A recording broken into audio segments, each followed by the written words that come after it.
Nurture and support. Nurture and support. This is a podcast theme song. And it's really short. Nurture and support begins in 3, 2, 1.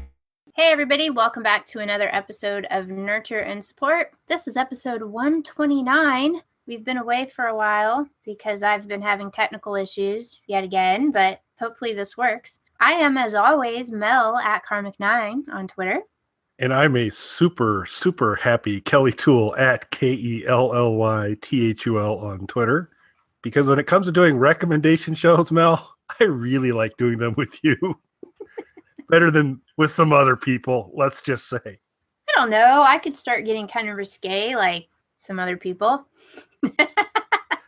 I can throw out some bad language. I have really bad language. But not in this episode today. Okay, fair enough. Yeah, it'll be nice to have a non-explicit podcast go out again. That's nice. Yeah. Maybe. We'll see. Let's see. My recommendation today is also another podcast, and they don't have, let's see, I'm trying to look. Let's see.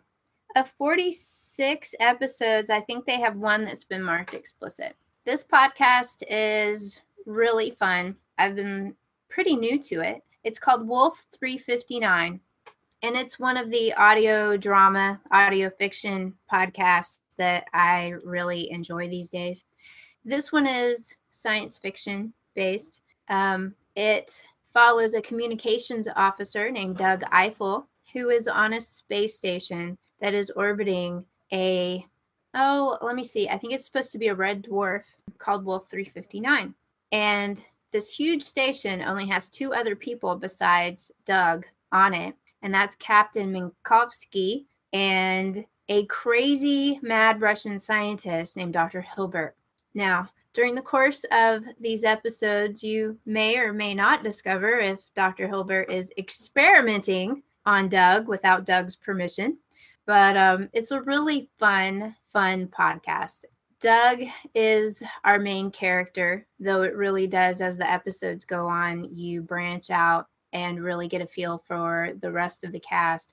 But Doug's a little mired in pop culture. He litters every conversation with every pop culture reference he can find or even possibly think of. And he is incredibly, incredibly bored on the station, and he is incredibly incompetent at his job. So you have lots of fun with the things that Doug messes up and what they have to do to fix them. There's also an AI that controls the station called Hera.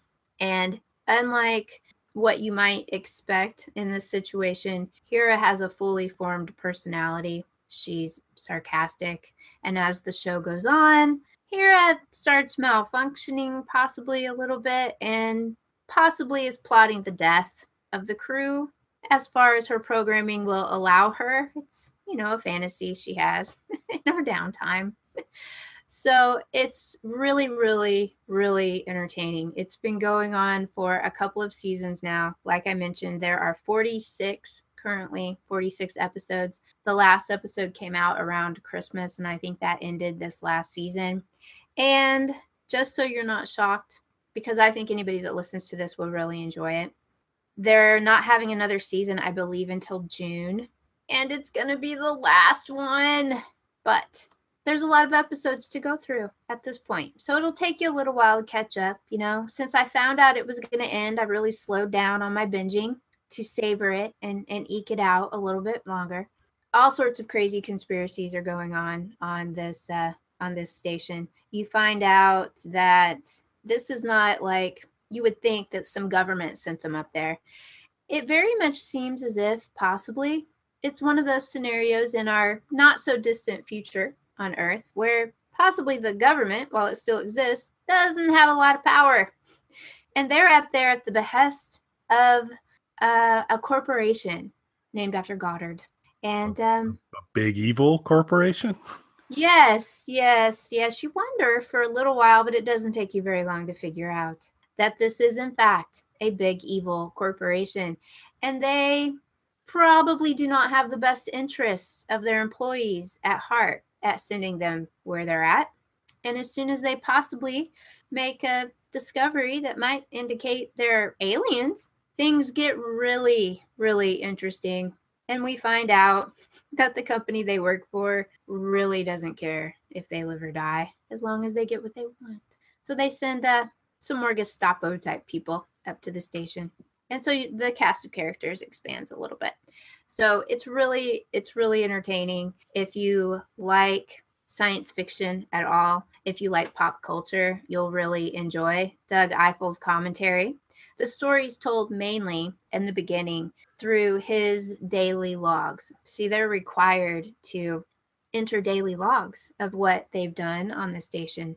Now, it turns out that this is a way for the corporation to spy on them. They actually listen to all these logs. But that's how Doug is telling the story because he's so bored. He's recording all of his diary journals, his daily logs as shows, talking to his dear listeners because there's no one out there in the dead of space listening. So Doug is incredibly bored. Goes on from there. It's really fun. I think you'll really enjoy it. And I really love all these audio drama podcasts. I've actually been listening to a lot of them. So all of y'all should expect me to start recommending quite a few of them because I've been listening to a lot of them lately. And this is one of my favorite ones that I've been binging. So catch up before June when the new season starts, and then you can savor the very last season with the rest of us. But that's Wolf 359.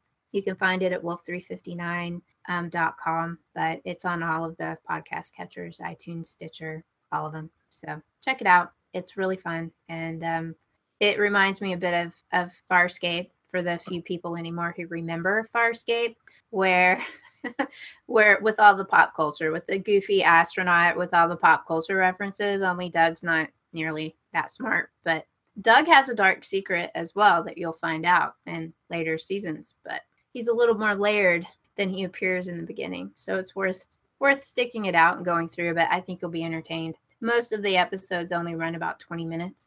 So it's definitely a small chunk of listenable time in the drive to work or home, things like that. So it's really fun. Wolf 359 on all the podcast catchers out there. Great audio drama.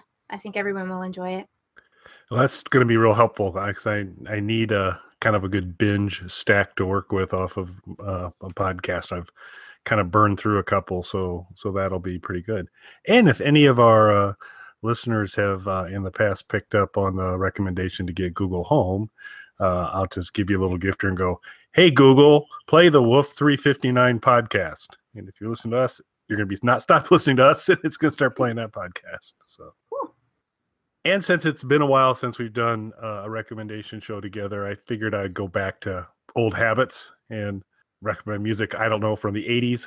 Just kind of throw an album recommendation out there, consistent with some of my passing. But you need to run to Spotify or some other medium and grab a hold of this and give this a listen. It'll be at a time when you want to listen to some pretty good hard rock and roll as far as an album goes. And what I am recommending this year is 1982's Blue Oyster Cult release, Extraterrestrial Live.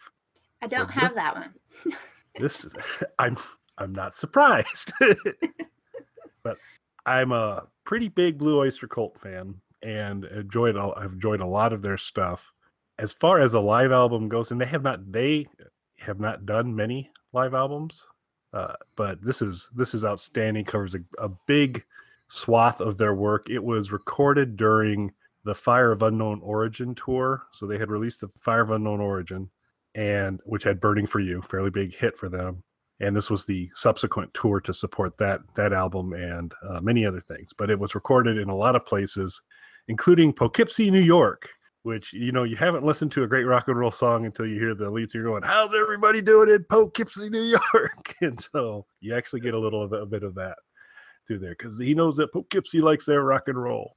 But it's an outstanding live album. Live albums are always a bit of a coin toss on what you're going to get, but the sound quality is great. The group is in great form. And as I said, it covers a big chunk of their stuff. So it kicks off with Dominance and Submission, which is off the Special Treaties album, which is a really fun song. And, you know, that, again, lets the crowd in Poughkeepsie, New York get along, a little sing-along action where they can yell dominance and they want the crowd to shout back submission.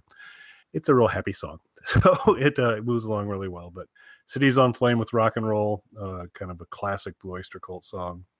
And then the one that's always been a bit of a head scratcher for me, Dr. Music, which is a dangerously approaching disco. It's probably more funk than disco, but it's got, well, you can call me Dr. Music, and then this kind of female chorus background, call a doctor, going in the background. It's really not your standard Blue Oyster Cult material, but it's kind of a fun song.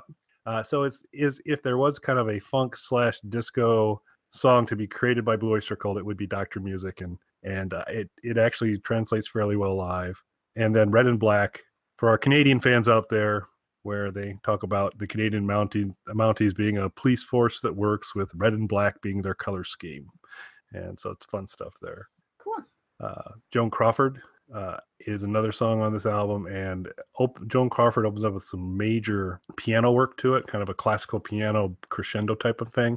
And then it goes, Joan Crawford is just an amazing song overall. There's a video available for Joan Crawford that they did at the time Joan Crawford was on Fire of Unknown Origin. It's a very 80s video with very 80s hair and very 80s clothing, which kind of doesn't do this song justice. So I'd recommend just listening to this live version, much better than checking out the type of thing. The other kind of neat little bonus on here is Robbie Krieger from The Doors joins them, and they do Roadhouse Blues, the old Doors song, and he joins them and plays guitar on Roadhouse Blues. So you get that. Of course, you get Don't Fear the Reaper, Godzilla, Veterans of the Psychic Wars, so a lot of stuff. But and Black Blade, which is another fantastic song on there. So just a bunch of the really, really cool Blue Oyster Cult songs, recorded really well, very, very cool cover art. You've got the Fire of Unknown Origin kind of monk that was on the cover of there, coming out of a spaceship with Egyptian dogs in front of the spaceship. So I don't really know what that story is supposed to be, but it looks really cool. So it's a great album cover. And some great songs on it. You get a little Robbie Krieger as well, and you get a Poughkeepsie, New York shout out. So what more can you ask for live music? Yeah, that's cool. I was just looking up what Blue Oyster Cult album I do have, and I have On Flame with Rock and Roll, which of course has Don't Fear the Reaper and Godzilla, my two favorite Blue Oyster Cult songs on there. So anyway. Also, has Kick Out the Jams, which I like.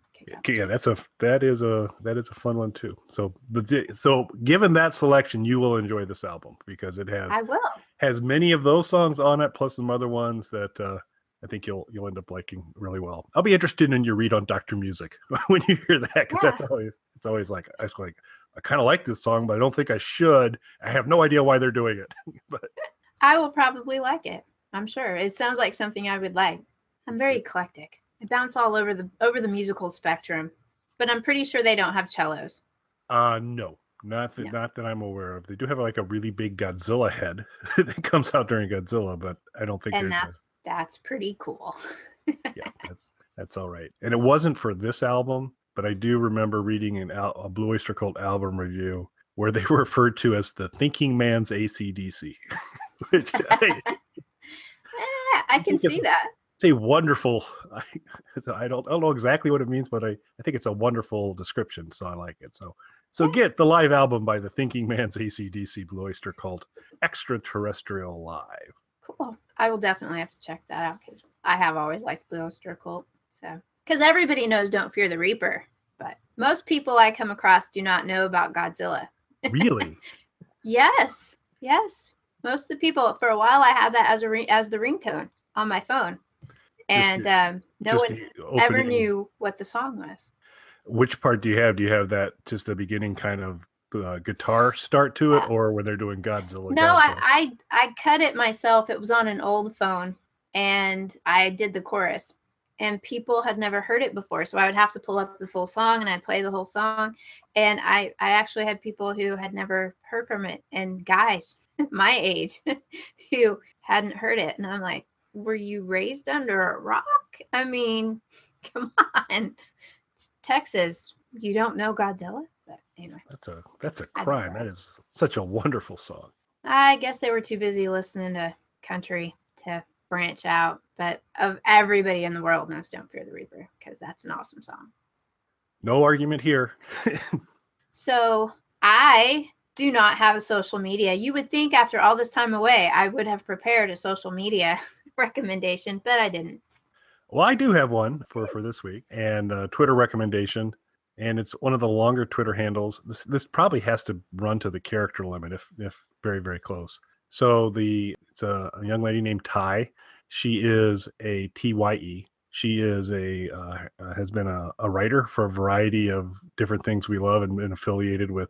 I think she's even, whatever the newest Sharknado is, I think she has some affiliation with that, but she's been involved with some of the Sharknadoes before. She was a writer, a writing assistant, and actually wrote on Z Nation the episode where Doc was in the insane asylum with Black Elvis and all that awesomeness. Yes, that was her episode. That was a great episode. Cool. Sadly, I guess for the next season she won't be continuing to work with Z Nation, but if you haven't seen the Doc episode at the asylum, it's magical. She wrote that, and she was a writer's assistant as well, been pretty heavily involved with that. Very, very cool on Twitter, super fun. Her Twitter handle is, and we'll put it in the blog post, but it is at Ty, TYE _ RANNOSAURUS. So it's Tyrannosaurus is her, which kind of is a nice tie into the Godzilla conversation a little bit. Yes, but it is. it's her. The descriptive name is Ty_Ranosaurus Rex, WREX is her name there, but the Twitter handle is at Tyrannosaurus, so with an underscore. Cool. So very cool. Give her a follow and keep an eye out for where she goes next, because she's awesome. Yeah, that was really one of the best episodes that season, where, that season got really dark. You finally got me to catch up on it, and I finally did, and that season got pretty dark, but that was one of the highlights of that season. Yeah, and unfortunately that was right about, I think shortly after that episode is where it became, where there was a lot less lightness in the show. Yeah. And that particular episode was just that wonderful balance of still the kind of cool evolution of the story and things going on, but also just a lot of really, really good fun that you've come to expect from Z Nation. Yeah, it was fun and gruesome with a Nurse Ratchet and the whole thing. It was great. Yes, and it was awesome. It was great. Yeah, cool. Well, I think that wraps up our first episode in what feels like forever. It's been a long time. It's so nice to finish a podcast and not have to go to therapy afterwards. So thanks for that. But yeah, so it's good. I think hopefully we've got the technology stuff figured out here, and we'll keep on cranking on with the nurture and support. So we've made it through. And for the folks that have hung in there with us, just know Mel and I tried about every path possible as we were sorting through this technical issue.